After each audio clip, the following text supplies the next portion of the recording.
같습니다. 너무 재밌고 너무 잘할 수 있을 것 같아서 너무 신나서 시나리오를 저한테 가끔씩 주시거든요. 먼저 제가 달려가서 오디션을 보지 않아도 주시는 분들이 계신데 배우한테 그것만큼 더 영광스러울 때가 어디 있겠습니까?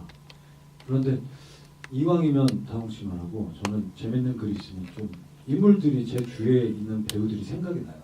같이 스크린에서 놀고 싶어서 뭔가 그래서 감독님께 이 영화사랑에서 제가 두 분을 추천했는데 너무 좋다고 해주셔서 지금 저희 선배 경찰서장 진급 앞두신 저기 정희태 선배님 와 계신데요. 정희태 선배님도 제가 그 추천을 해드렸는데 감독님이 너무 좋다고 하셔서 캐스팅이 됐고요. 또 여기 보시면 권사님도 제가 소개를 했어요. 권사님은 작년에 정희태 선배님은 저랑 작업을 몇 편 하면서 알게 된 선배님인데 권사님은 작년에 제가 술집을 했었는데 저희 술집 단골 손님이라서 제가 말씀을 드렸더니 너무 좋아하시더라고요. 그리고 캐릭터는 제가 공교롭게도 감독님이 시나리오 주셨을 때 치과 진료를 받고 있었어요. 근데 치과 원장님이 되게 친한 분이라서 자주 가서 그거 어떻게 다루는지 운영 방법 같은 것들, 환자 대하는 뭐 이런 것들을 해서 자연스럽게 해주시니까 너무 감사합니다. 그리고 아까 전에 말씀드렸듯이 악역인데 저는 악역이라고 생각 안 했고요. 왜냐면 내가 나쁜 사람이다 이러고 사는 사람은 없을 거라고 생각합니다. 어떻게든 자기는 합리화해서 나는 좋은 사람이야 해야지 끝까지 죽을 때까지 살아내니까 아무튼 저도 인물에 그렇게 합리화를 제시하면서 연기했습니다.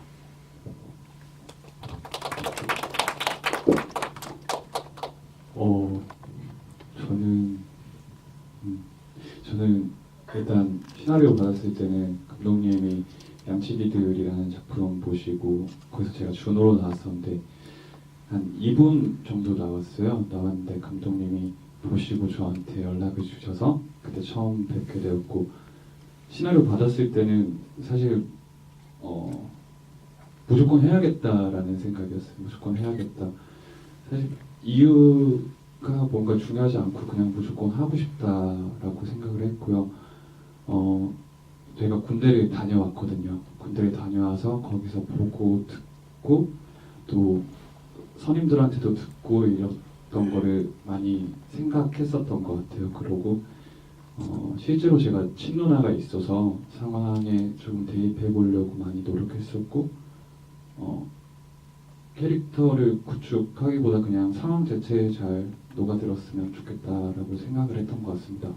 그리고 배우분들이랑 사실 시너지가 너무 좋아서 너무 감사했던 현장이었던 것 같습니다. 감사합니다. 네, 저는 이 영화를 보면서 아니 어디서 저런 배우들을 캐스팅하셨을까 싶을 만큼 너무나 딱 역할에 맞는 얼굴들이었고 그리고 또 말씀하셨다시피 그 치과 의사 내형 역할이 저도 악역이라고 생각하지 않았어요. 왜냐면 처음에 치과에서 등장했을 때 굉장히 모호했거든요. 친절한 것 같기도 하고 차가운 것 같기도 하고 그리고 보다 보니까 가장 악한 사람은 평범한 사람들이잖아요. 그러니까 그런 인물을 대변하고 있다는 생각까지도 했어요. 그리고 또 권사님 말씀하셨는데 권사님 등장하셨을 때 저 의상 보고 너무 탁월하다는 생각을 했거든요. 네, 뭔가 정말 그런 사람이 제가 길에서 만난 것 같은 옷과 가방을 들고 계셨어요. 근데 우스갯소리가 아니라 이 영화의 전체적으로 인상이 저한테는 그랬어요.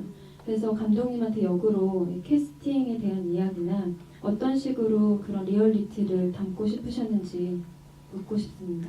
그 캐릭터들이 다 한 번에 정보가 읽히는 얼굴을 갖지 않은 사람들은 좋겠다는 생각을 했어요. 그러니까 이가석 배우를 처음 만났는데 그 나이가 이제 작년에는 이제 26이었는데 그 많은 나이는 아니잖아요. 근데 그 나이에 비해서 되게 침착하더라고요.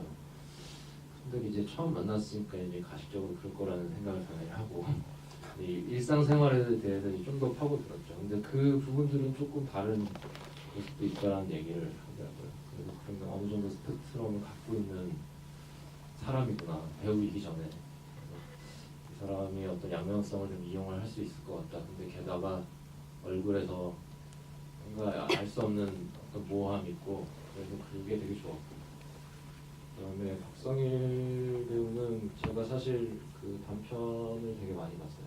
박성일 배우가 출연했던 단편 영화들을 이렇게 우연히 볼 수 있는 기회들이 되게 많아서 저 배우랑 장편 영화를 처음 찍게 되면 꼭 해야겠다는 생각을 한 5년, 6년 전부터 하고 있었어요. 근데 제가 우연히도 그런 시나리오를 쓰게 됐고 그래서 이제 프로듀서한테 이 역할은 이렇게 따로 알아보지 않아도 내가 알고 있는 사람이 있으니까 연락만 대신 해줘라.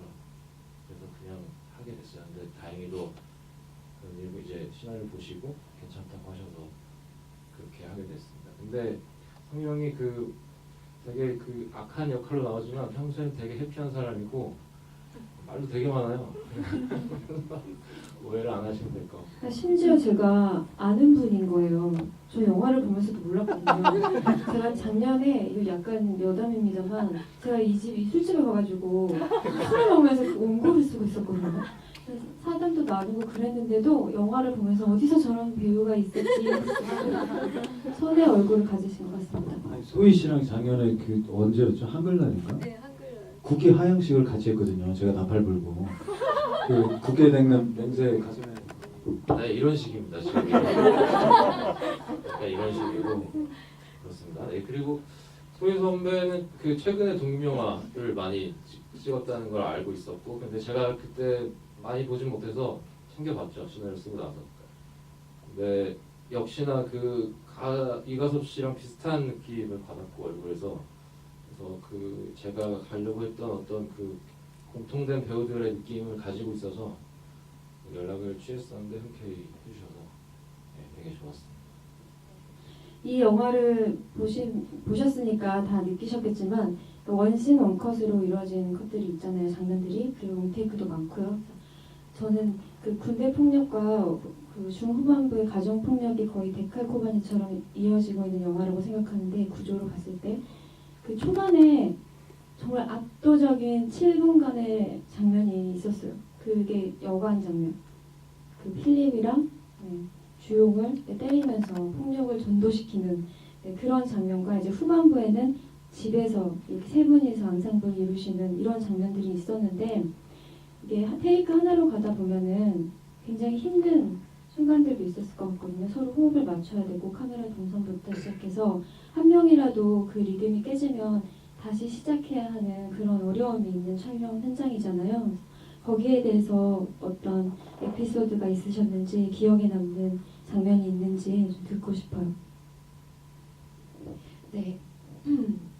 저는 아무래도 가장 기억에 남는 장면은 제가 주용을 때리는 그리고 또 맞는 장면 아주 긴 장면인데 34테이크를 갔어요. 34테이크를 갔고 저는 실제로 가섭 씨를 때렸고 34번을 34번까지 전에, 중간에 막 네. 끊기고 엔진하는 기억하고 계세요. 왜냐면 맞은 사람이 맞아. 한 기억하니까. 20몇 번은 때렸을 거예요. 근데 네. 저는 이제 캐릭터 안에 있으니까 그리고 때리는 사람이니까 사실 몇 번 때렸는지는 아주 정확하게 기억은 못하는데 마지막 오케이 났을 때 빨개져 있는 건 기억이 나요. 정말 빨개져 있고 조금 부어 있는 거예요. 그래서 그제서야 이제 모든 씬이 오케이 되고 너무 죄책감이 그래서 영화에서 보면은 완성본을 보면 그 더 세게 때리더라고요. 네. 동생이 누나를. 근데 그렇지 않았어요? 그거는 이제 마이크.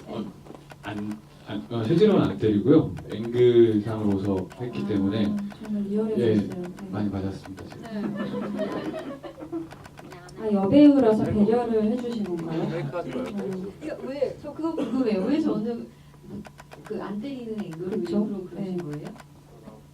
그건 이제 연출적인 의도가 있었는데 이 영화는 사람이 움직여야 앵글이 변하는 영화이기 때문에 거기에서 그 다음에 제가 보여주고 싶은 거는 거기 옆에 프로필이었는데 그 정도가 딱 좋은 움직임이었어요. 그러니까 아 그렇게 얘기했어요. 아, 그건 차별 그 아닙니까? 이렇게 작고 예쁜 배우가 네. 맞는 걸 제가 현장에서 볼 수가 없었기 때문에 근데 이렇게 딱 맞고 나서 동생을 바라보는 소희 씨의 눈빛이 너무나 매서웠어요. 너무나 서늘했고. 네. 그때 감정 상태에 대해서도 좀 얘기해 주세요. 실제로 그렇게 맞아본 적은 없었는데 그런 유사 폭력은 뭐 특히 여성으로서 살아가면서 겪어본 적이 있기 때문에 네, 그 감정이 확 일어났던 것 같아요. 물론 그때는 주아였었지만 주아로서 표현한 거지만 네, 뭐 누구나 이 사회에서 여성으로 살면서 그런 유사한 감정들은 겪지 않았나라는 생각을 합니다. 네. 네. 박성희 배우님은 기억에 남는 촬영 있으신가요? 일단 저기 롱테이크 집안에서 갈 때 그때 리허설 할 때 조금 그 생각을 못했던 것 같아요. 그 눈치 보는 거 지금. 셋이서 리얼 타임으로 저기 움직임까지 사실적으로 움직여서 리허설을 맞춰놨는데 카메라의 배려를 못했던 것 같아요.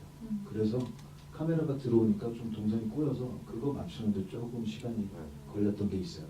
그런데 그 촬영 감독님이 조금 배려를 많이 해주셔서 발에 안 나게 자기가 직접 피하고 비키고 해줘서 그렇게 저희가 최대한 좀 움직임을 사실적으로 가져갈 수 있지 않았나 그런 생각을 했습니다.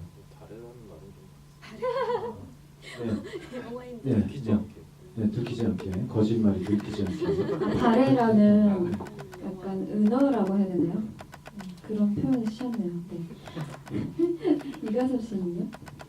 네, 저도 이 장면이 가장 기억에 남긴 하지만 극중에서 보면 박항섭 배우님이 저를 때리는 장면이 있어요. 무대방에서 잘 때리더라고요. 그래가지고 처음에 당황했는데 근데 더 세게 때려달라고 했어요. 좀 그 상황에서 더 세게 때려달라고 했는데 진짜 더 세게 때리길래 그때도 당황해가지고 근데 그 장면이 제 기억에 남았던 게 그때부터 이제 뭔가 굉장한 힘을 받았던 것 같아요. 그 장면부터 굉장히 힘을 얻고 강섭 배우도 같이 시너지 효과 돼주고 그랬었던 장면이었던 것 같습니다. 네, 박강석 배우님의 연기도 굉장히 훌륭했어요. 그분은 꿈의 제인이라는 영화에도 나오셨던 배우님인데 그 방금 말씀하셨잖아요. 이게 아무리 연기고 약속된 것이지만 직접 맞았잖아요. 그러면서 느껴지는 감정들이 있었던 거죠.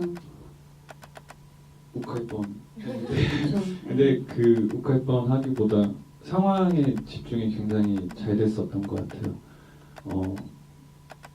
그래서 상황 자체에 집중하려고 노력을 많이 했었기 때문에 실제 리얼로 이렇게 맞으니까 확 와서 더 좋긴 했어요. 저는.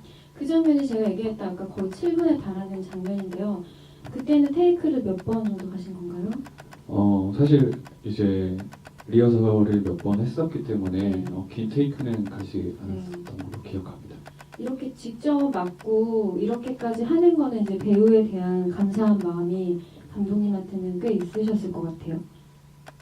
물론 그렇죠. 그러니까 저도 이렇게 그걸 보는 저의 마음도 편하지만은 않지만 영화의 어떤 톤이 이걸 아까 문석임에 대해서 잠깐 이제 말씀하셨지만 문석임을 찍고 카메라를 돌리고 이런 게 안 어울린다고 생각했기 때문에 배우들한테 얘기를 했었고 그때 이제 박강석 배우랑 이가섭 배우가 그걸 흔쾌히 이제 동의를 해줘서 다행히 그렇게 찍을 수 있었어요. 근데 대신에 이제 너무 계속 때리는 걸 이제 너무 한 뭐 34번 이렇게 찍을 수는 없으니까 그 씬은 사실 리허설을 되게 많이 했었고 때리기 전까지 이렇게 가짜로 때리면서 리허설 많이 하고 아이폰으로 찍어놓고 최대한 이제 그 아이폰을 찍은 거하고 가깝게 찍으면서 때리기 전까지 제가 조금이라도 의심스러우면 바로 NG를 하고 그래서 때린 거는 아마 한 3번, 4번 정도밖에 안 돼요. 밖이라는 걸 네. 네. 그 군대라는 공간도 공간이지만 저는 이 누나 부부가 살고 있는 신도시의 느낌이 너무 강렬하게 남아있어요. 그 어딜 가나 우리가 흔히 볼 수 있는 약간 아직은 공사 중인 그 공실이 있는 상가, 네, 이런 느낌이 현대판 딱 중류계층이라는 저는 느낌을 받거든요. 네, 어떤 의도에서 그런 공간을 쓰셨는지. 아까 그 박성희 배우님이 말씀하셨는데 나쁘지만은 않다는 말, 그 말이 되게 중요한 말인 것 같거든요. 그러니까 이 사람도 자기가 잘못하고 있다는 것을 알고 자기의 그 과거 인생에 대해서 후회하고 있을 거라는 생각이에요. 그래서 뭔가 새로 출발하고 싶고 새로 치과를 어떻게 개업을 했고, 근데 그 치과를 개업하는 과정도 되게 쉽지 않았을 거고, 자기는 아마 뭐 공부를 되게 노력을 해서 치대를 나와가지고 간신히 돈을 모아서 대출을 해가지고 이렇게 개업을 했는데, 그래서 집도 이제는 신도시 아파트에 적당한 가격의 아파트를 대출받아서 샀는데 아파트 가격은 계속 떨어지고 치과는 잘 안 되고 어떤 스트레스는 계속 받게 되고, 그래서 이 사람도 계속 그 어떤 그 출발할 수 있는 장소가 어디일까, 이 사람이.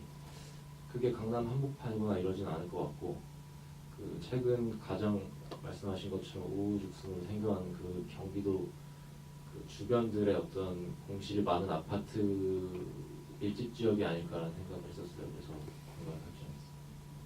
이 영화가 디테일하다고 느껴졌던 이유가 이렇게 영화를 자세히 들여다보면은 저런 전사들을 느낄 수 있거든요. 근데 특히나 저는 가장 인상적으로 느꼈던 부분이 이 두 남매의 가정사는 어땠을까? 어렸을 때 어떤 환경에서 자랐을까를 느끼게 하는 대사들을 심어 놓으셨더라고요. 그 롱테이크 장면에서. 그래서 우리 이런 거 모르는 거 아니잖아 라고 얘기를 한다던가, 내가 꼭 힘을 써야겠어 라고 할 때 어디 한번 해봐 라고 도전하는 모습들이 되게 어렸을 때부터 반복적으로 행해져 왔던 그런 폭력의 양상이지 않을까라는 생각을 했어요. 그리고 또 혼자 공부를 많이 하셨다고 한 이유도 그 때문이라고 생각해요. 우리가 만약에 경험하지 않았다면 미처 알지 못할 감정들이에요, 그거는. 그래서 아마 감독님과 배우분들, 그리고 이 두 배우분들은 거기에 대해서 얘기를 좀 나누지 않았을까 싶거든요. 일단 감독님과는 그런 이야기를 많이 나눴어요. 분명 주와 주용은 어렸을 때부터 가정폭력의 피해자로 가정폭력에 노출되어 있고, 그게 어떻게 보면은 모든 그런 상황들이 당연하게 받아들일 수밖에 없는 그런 환경에서 자랐다는 이야기를 많이 했고, 주아라는 캐릭터가 그 상황에서 벗어나려고 하지를 않잖아요. 거기에 수많은 이유가 있다고 저는 생각을 했어요. 그래서 제가 뭐 그런 사례들 아니면 뭐 가정폭력 피해자들의 뭐 그런 그런 스태틱 뭐지 자료들을 정말 많이 봤는데, 가장 저에게 많이 충격을 안겨준 영상들이 있어요. 유튜브에 이제 해시태그 해서 Why I Stayed, 내가 벗어나지 못했던 이유라고 해서 이제 미국에서 피해자들이 자기 이야기를 해요. 내가 왜 그동안 이 상황에서 안 벗어났냐면 하면서 그냥 담담하게 카메라 앞에서 얘기를 하는데 눈물이 정말 많이 울었거든요. 왜냐면 너무 많은 이유들이 있어요. 벗어나는 방법을 몰랐기 때문에, 혹은 아이 때문에, 혹은 이것 말고는 내가 할 수 있는 게 없는 것 같아서, 아니면 사소하게 사랑이기 때문에. 사소한 게 아닐 수도 있죠. 가장 큰 이유일 수도 있죠. 너무 많은 이유들이 있는데, 이분들은 지금 내가 영상에서 본 분들은 용기를 내서 그 상황에서 벗어난 거잖아요. 근데 그러지 못한 분들이 훨씬 더 많다고 저는 생각을 하거든요.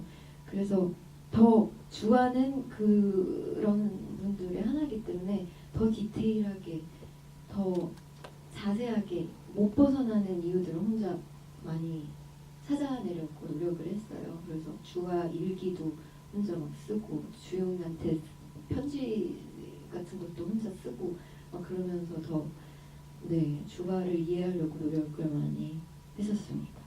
네. 이광섭 배우님은 주용의 환경이나 성장 배경 문화와의 어떤 관계에서 느끼는 답답함 같은 것들 어떤 식으로 감정을 정리하고 연기를 하신 거예요? 저는 저도 어릴 때부터 가정폭력에 노출되어 있었던 어떤 남매가 아닌가 생각을 했었고 사실 그 장면에서는 저 자체도 너무 답답했어요. 그래서 불안한 거는 제가 직접적으로 표현하고 싶지가 않아서 그랬었는데 그 장면은 너무 불안하고 답답하더라고요. 상황 자체가 너무 답답하고 근데 뭔가 선택지가 마땅하지 않았던 것 같아요. 그 장면에서 또 어떻게 보면 주아랑 수남이랑 이렇게 울타리고 있고 제가 밖에서 보는 입장인데 그 입장에서 과연 저기 한 발을 내디딜 수 있을까 아니면 그 발을 넣지 못할까라는 생각을 했었던 것 같아요. 틀린 게 아니라 좀 다른 건데 누나를 과연 내가 때릴 수 있을까라는 생각과 누나를 때렸을 때 어떻게 될까라는 생각을 했었는데 이 두 개는 다른 거라고 생각했어요. 생각하기에 다른 거라고 생각을 했고 이제 선택은 그 답답함을 뭔가 폭력적으로 행사했다라고 생각했었고 저는 이 장면 정말 답답했어요. 자꾸 그 친누나가 많이 떠올라서 누나도 결혼을 하고 이제 매형도 있고 근데 되게 잘 살고 있어요. 걱정 안 하셔도 되게 잘 살고 있기 때문에 걱정 안 하셔도 되고 근데 그게 자꾸 잔상에 맴돌더라고요. 그래서 그 당시에는 누나한테 전화를 많이 했었어요. 저도 걱정이 돼서. 연기하신 배우분들이 그 장면에서 굉장히 복합적인 감정들을 느끼셨는데 이제 이 시나리오를 쓰신 감독님은 어떤 생각이 드셨어요? 그 대사로 이제 그 전사가 좀 들어왔으면 좋겠다는 생각을 당연히 했죠. 그리고 그 주용이 바뀌는 어떤 하루의 일기 같은 영화인데 그 바뀌는 이유가 이 영화 그 러닝타임 안에만 있지는 않을 거라는 생각을 했어요. 이 사람이 그 뭐 유아기 때부터 혹은 학창 시절 혹은 뭐 그 이후에 뭐 군대를 포함한 20대 청춘 뭐 이런 걸 다 포함한 것이 스트레스가 어느 정도 이렇게 한층 한층 쌓여서 그 자기 안에 존재를 했다고 생각을 하거든요. 그래서 가정폭력도 그 한층 한 겹 쌓이는 어떤 그 중에 하나였을 거라고 생각을 하고 그래서 그런 설정들을 배우들에게 얘기를 했었고 그거를 일단 저변에 깔고 진행을 했던 것 같아요. 그리고 중요했던 거는 아까 이제 소씨가 얘기한 것처럼 정말 많은 이유들이 있는데 그 중에 하나의 어떤 이유를 영화에 제시해가지고 그걸 끌고 나오고 싶지가 않았어요. 이를테면 시나리오 단계에서 주위에서 코멘트를 받을 때 아이가 있는 게 어떠냐는 얘기를 많이 했었는데 정말 그게 싫었거든요. 아이 때문에 그렇다는 게 그거는 정말 물론 이유가 될 수 있지만 그거 외의 이유들을 배제시키면서 더 폭력적인 영화를 찍는 방식이라고 생각했기 때문에 그렇게 하지 않았어요. 저는 오히려 그 주아의 마음은 각자의 생각이 다 있으시겠지만 저는 더 이해가 됐거든요. 뭔가 그럴 수 있을 것이다라고 생각하는 지점이 제 나름으로는 있었는데 오히려 이제 저는 군대를 가본 적이 없으니까 군대야말로 왜 그렇게 폭력이 악순환으로 고리처럼 계속 이어지고 있는데 거기서 그 틀 안에서 자꾸 전염되는 이유는 뭘까? 그런 전 집단 생활 자체를 해본 적이 없어서 더 이해가 안 될 수도 있는데 오히려 그 점이 좀 궁금했고 우리가 군대 영화를 지금까지 살면서 좀 보아왔는데 왜 한국 남자들이 군대 얘기하는 거 여자들이 되게 싫어한다 그런 얘기 하잖아요. 근데 저도 군대 얘기가 되게 전형적이라고만 생각을 했었거든요. 근데 이 영화를 보고 제가 가보지도 않은 군대에 다시 가는 혹은 복귀를 해야 되는 그런 악몽을 꾼 그 정도의 기분이 들었어요. 여기서도 어떤 권력의 시초 같은 것들을 경험하는 집단이겠구나. 근데 군대라는 것은 어떤 식으로 폭력성이 전염되고 있다고 생각하시는지 경험이 있으신 분들께서 좀 얘기를 해주세요. 어떤 원리로 돌아가는지.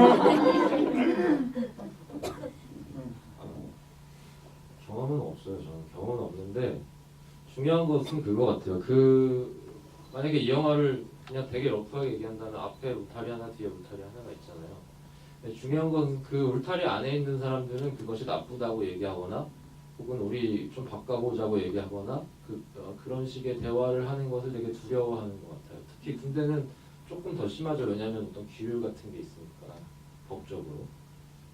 근데 조금 그거보다 좀 더 쉬울 수 있는 상대적으로 좀 쉽게 얘기해서 가정에서도 역시나 배우자들 혹은 서로 간에 그런 얘기들을 하지 않거든요. 뭐 아들, 손자, 며느리 다 포함해서 제 생각에는.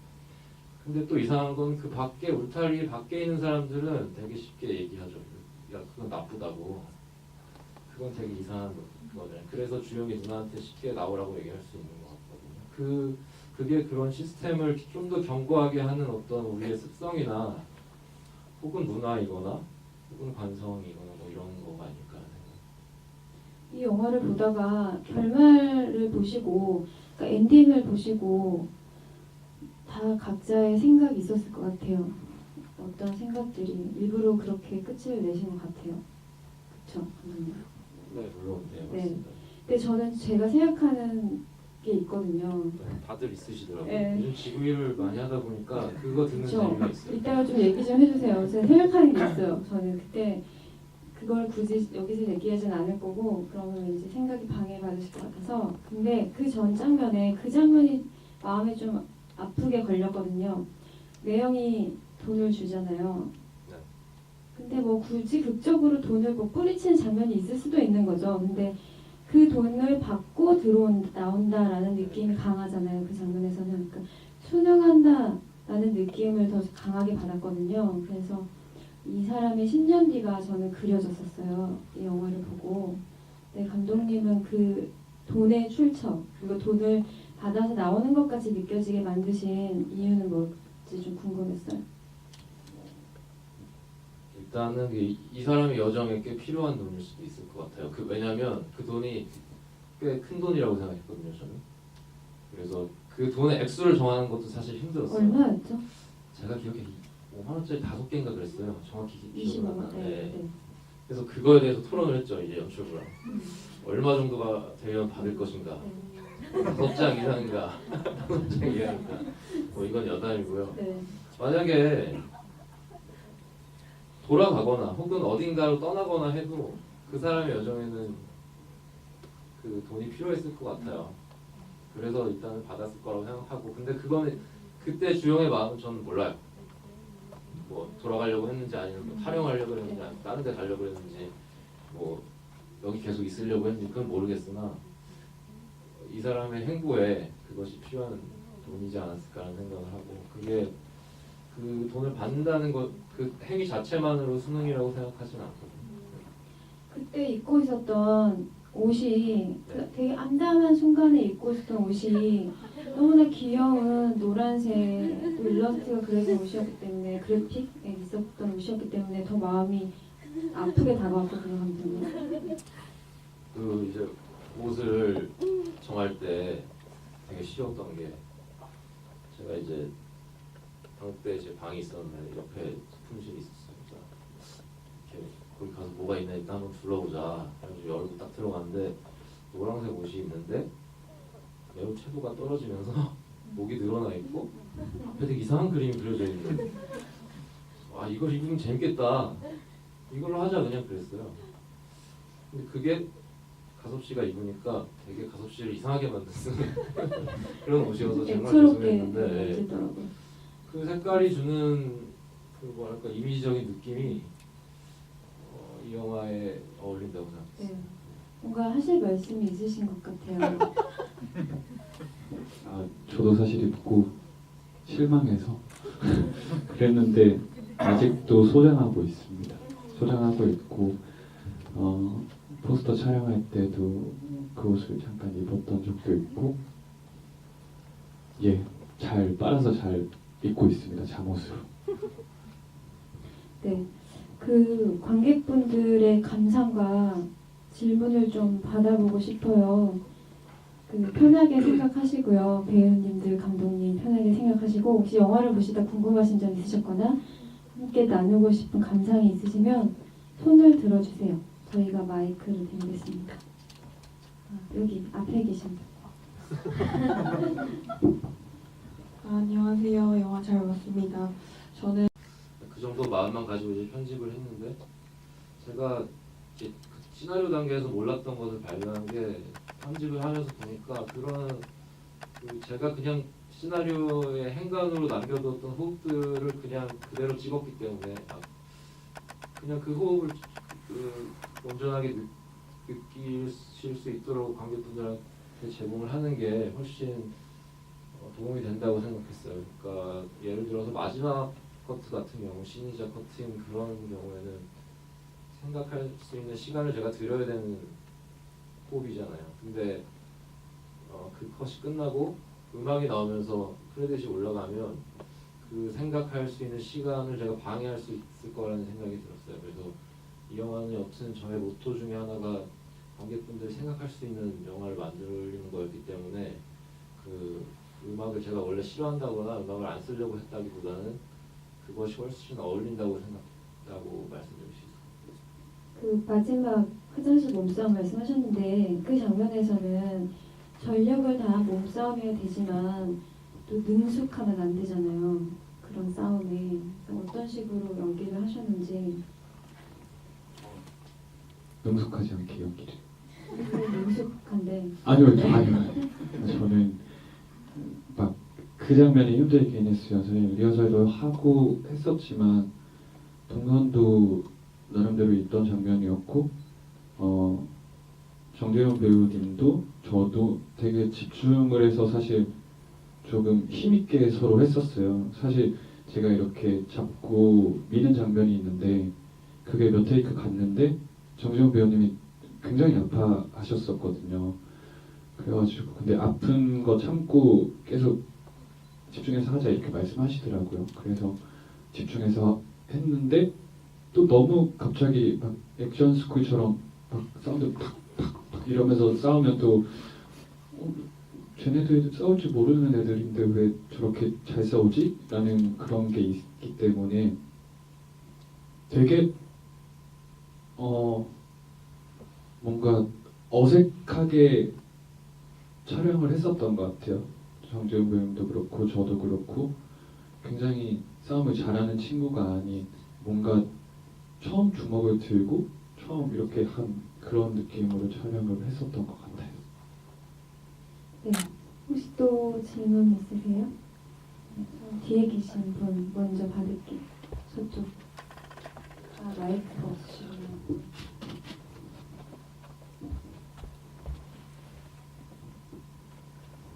이 영화를 제가 1년에 한 140편 보거든요.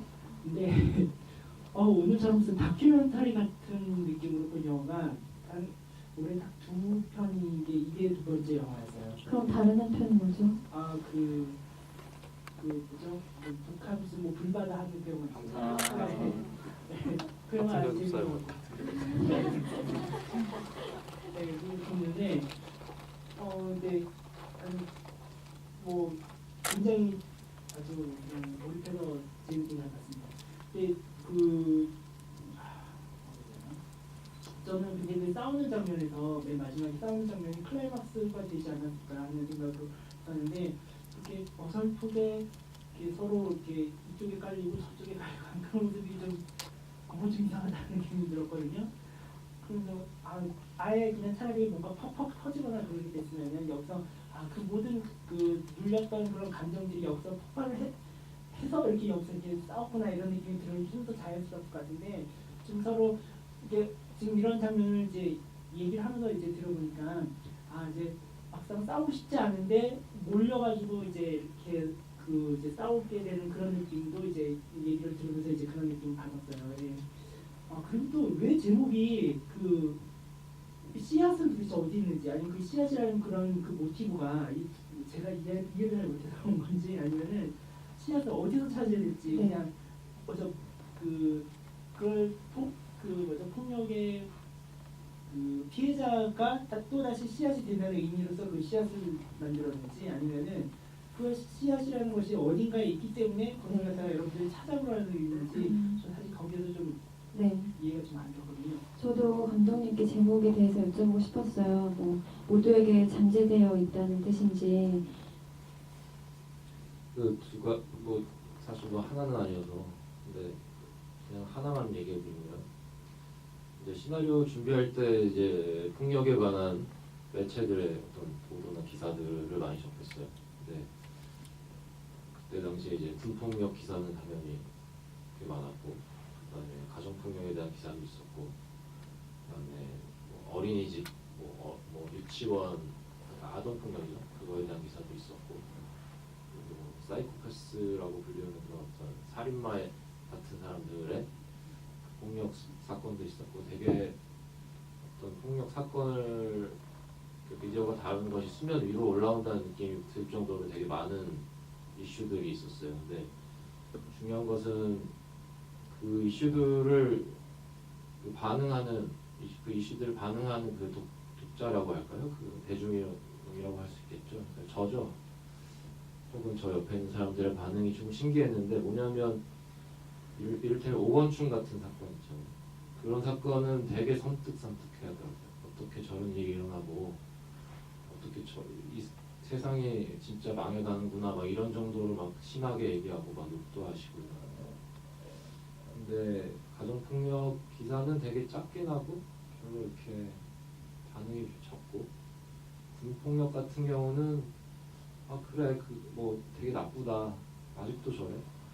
근데 군대는 좀 좋아진 것 같긴 하고, 이런 식의 태도가 조금 신기하더라고요. 왜냐하면 그 군대나 가정폭력이 훨씬 더 일상에 가까운 폭력이잖아요. 사이코패스 폭력은 사실은 별로 없는 그런 거고, 그래서 오히려 일상에 있는 게 더 섬뜩해야 되지 않을까라는 생각이었어요. 그리고 그 사이코패스를 다루는 혹은 그것에 반응하는 태도가 뭐였냐면, 그 사람이 원래 좀 이상해, 그 사람 좀 우리랑 다른 사람이야 라는 태도가 조금 많았었는데, 그게 상당히 위험하다는 생각이에요. 저는 그건 아무도 모르는 거고, 그 사람이 사회적인 프레셔를 받았을 수도 있고 혹은 여러 가지가 복합적으로 있었을 거라는 생각이거든요. 왜냐면 그거 하나로 가는 순간 우리는 또 그 배제되는 것에 대해서 무뎌지기 때문에 그게 되게 위험한 생각이라는 이렇게 느낌을 받았고, 그래서 그 씨앗이 어디 있는지는 저도 정의할 수 없지만 그 스펙트럼 어딘가 안에 있는 존재하는 그 모든 것에 대해서 좀 얘기를 하고 싶었고, 그것에 대해서 좀 제가 던지고 같이 생각할 수 있고, 또 혹은 되게 그 어떤 감흥을 받으셨다면 영화 끝나고 얘기를 다른 분하고 나누실 수도 있고요. 네, 아까 또 앞쪽에 계셨던 영화 굉장히 잘 봤고요. 일단 포스터도 그렇고 엔딩씬도 그렇고 그 영화 내 장면에서도 굉장히 이제 캐릭터의 뒷모습을 굉장히 많이 잡으셨는데, 저는 어떤 캐릭터의 특정 표정보다는 이제 걸음걸이라거나 뒷모습 같은 게 굉장히 인상이 많이 남았어요. 그래서 혹시 감독님이 그 뒷모습에서 표현하고 싶으셨던 그런 의도라거나 그런 게 있으시면 한번 들어보고 싶습니다. 그러니까 이거는 어쩌면 화면 비율을 4:3으로 만든 이유랑 비슷한 이유일 수도 있는데, 제가 원하는 시기에 원하는 정보를 정확하게 전달하고 보여주지 말 것을 완전히 배제해버리는 방식의 영화를 찍고 싶었고, 그게 이 이야기에 어울린다고 생각했어요. 그래서 뒷모습을 따라가면 표정이 안 보이니까 어리둥절할 수 있고, 어떤 상황인지 그 보는 분들이 빨리 감지하지 못하잖아요. 그래서 그 정보를 받아들이는 시간을 좀 더 지연시키면서 긴장감을 유지하는 방식의 영화를 찍어야겠다고 생각을 했었어요. 그래서 그런 방식을 택한 것 같고요. 이건 여담인데 이제 저기 희태 선생님 계시니까 그렇기 때문에 또 그 그러니까 주용이 아닌 다른 캐릭터들의 얼굴이 그냥 스쳐 지나가거나 혹은 사운드만 들리거나 하는 경향이 있는 영화거든요. 그래서 사실 배우분들께 좀 죄송한 경험이었습니다. 네, 시간 때문에 이제 질문을 더 이상 받을 수가 없을 것 같아요. 죄송합니다. 제가 감독님 말씀 듣다가 느낀 게, 제가 영화를 보면서 느꼈던 굉장히 섬뜩한 인상이 있었어요. 그게 뭐냐면, 영화가 너무 좋다 하면서 막 혼자 흥분 상태로 지금 막 돌아가고 있었거든요. 근데 자꾸 주용에 대한 연민이 전 너무 크게 남아있었어요. 얼마나 들어가기 싫을까. 걔는 지금 거기 앉아서 무슨 생각을 하고 있을까. 근데 그러다가 제가 뒤통수를 맞은 것 같은 느낌이 들었던 이유는 주영 역시 가해자이잖아요. 잘한 게 없어요. 이 친구도 피해자이기도 하지만 가해자이기도 하단 말이에요. 근데 영화가 주용의 시점으로 진행되고 우리가 주용과 계속 밀착해 있다 보니까 인식하지조차 못한 거죠. 스스로도 인식하고 있지 않을 거라고 생각했어요. 저는. 그렇기 때문에 매형 앞에서 그렇게 당당할 수 있다고 생각했거든요. 그래서 이 영화를 통해서 저는 폭력의 일상성이라던가 약간 다른 측면의 얼굴을 본 것 같아요. 저도 미처 느끼지 못했던 그런 위험성들에 대해서. 근데 새 배우분들은 이 영화를 출연하시고 이제 영화도 보시고 하면서 어떤 폭력의 어떤 측면을 좀 느끼셨는지 새롭게 좀 궁금합니다. 네, 저는 전주영화제에서 이제 처음 영화를 봤는데 너무 불편했어요.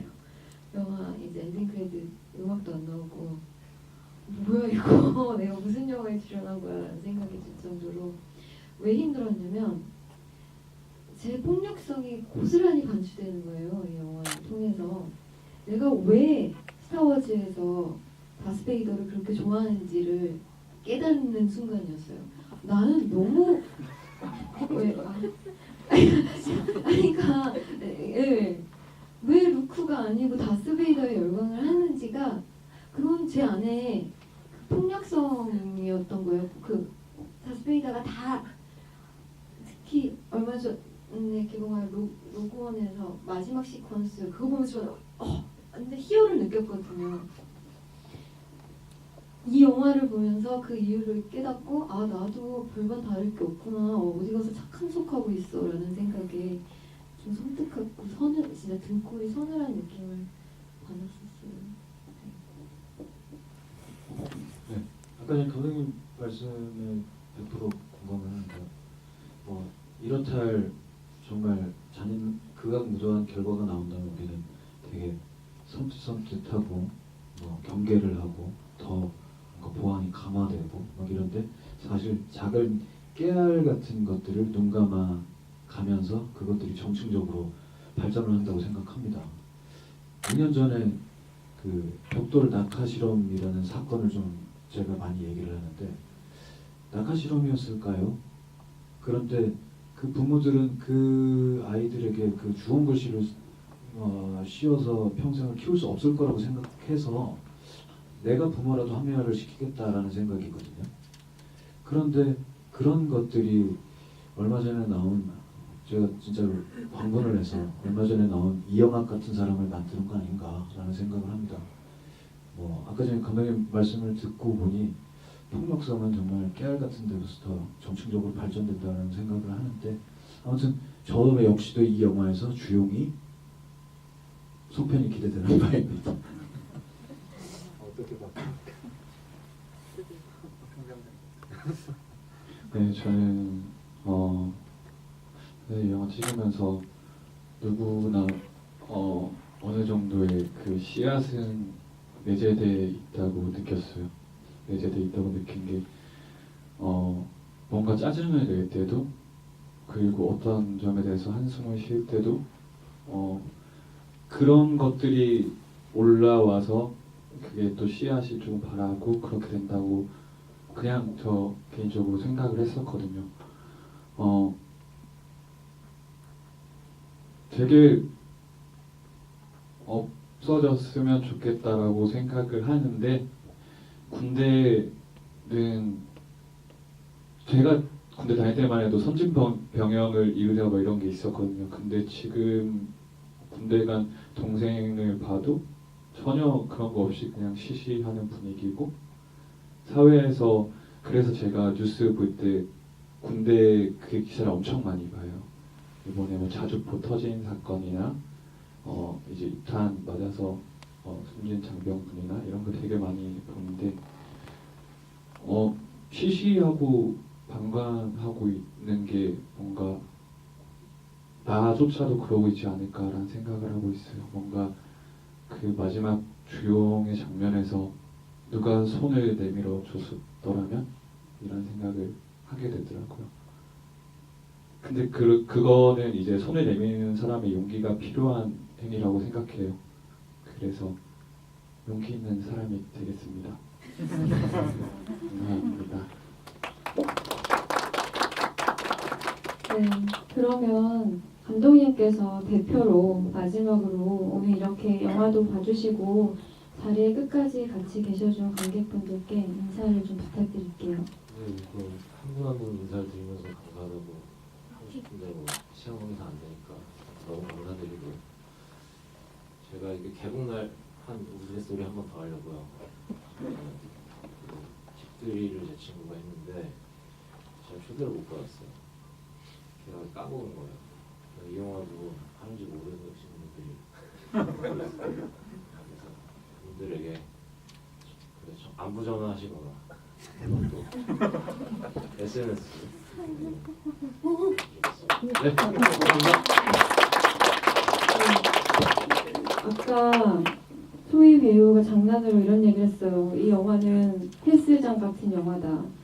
한번 가기까지가 너무 힘든데 보면 다 좋아한다. 동의하거든요. 이 영화가 사람들이 쉽게 선택하기가 쉬운 영화가 아닌가 봐요.